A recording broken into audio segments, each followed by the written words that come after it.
Growing up, I didn't always understand why my parents made me follow the rules that they did. Like, why did I really have to mow the lawn? Why was homework really that important? Why couldn't I put jelly beans in my oatmeal? My childhood was abound with questions like this. Normal things about being a kid, and realizing that sometimes it was best to listen to my parents even when I didn't exactly understand why. And it's not that they didn't want me to think critically. Their parenting always sought to reconcile the tension between having my siblings and I understand the realities of the world while ensuring that we never accepted the status quo as inevitable. I came to realize that this, in and of itself, was a very purposeful form of education.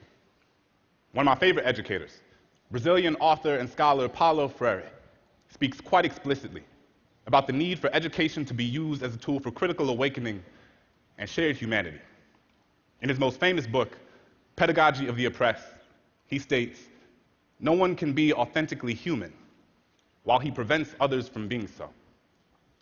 Now, I've been thinking a lot about this lately, this idea of humanity, and specifically who in this world is afforded the privilege of being perceived as fully human.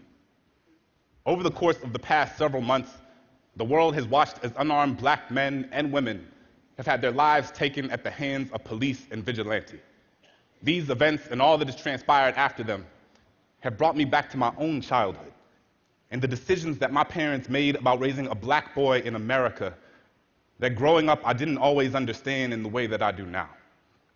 I think of how hard it must have been, how profoundly unfair it must have felt for them to feel like they had to strip away parts of my childhood just so that I could come home at night. For example, I think of how one night, when I was around 12 years old on an overnight field trip to another city, my friends and I bought super soakers and turned the hotel parking lot into our own water-filled battle zone. We hid behind cars, running through the darkness that lay between the streetlights. Boundless laughter ubiquitous across the pavement. But within 10 minutes, my father came outside, grabbed me by my forearm, and led me into our room with an unfamiliar grip.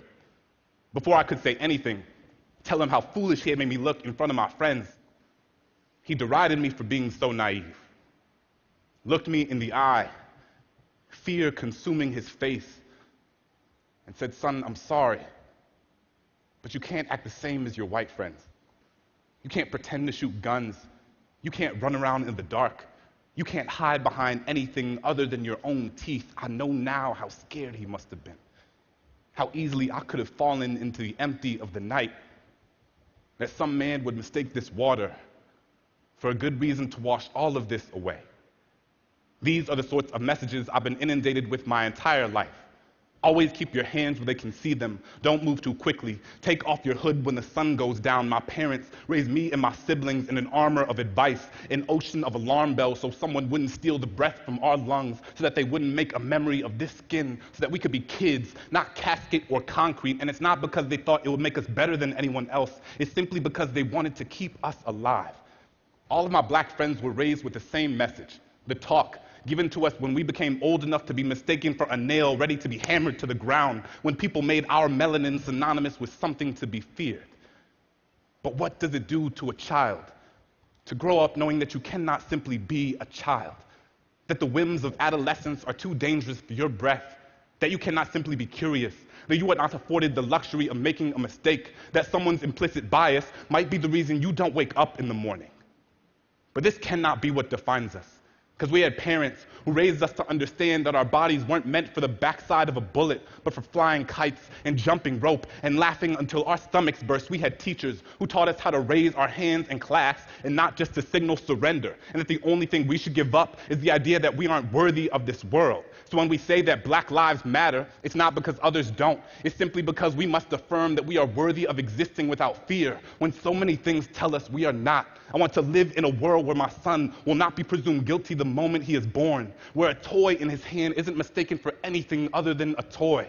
And I refuse to accept that we can't build this world into something new, some place where a child's name doesn't have to be written on a t-shirt or a tombstone, where the value of someone's life isn't determined by anything other than the fact that they had lungs, a place where every single one of us can breathe. Thank you.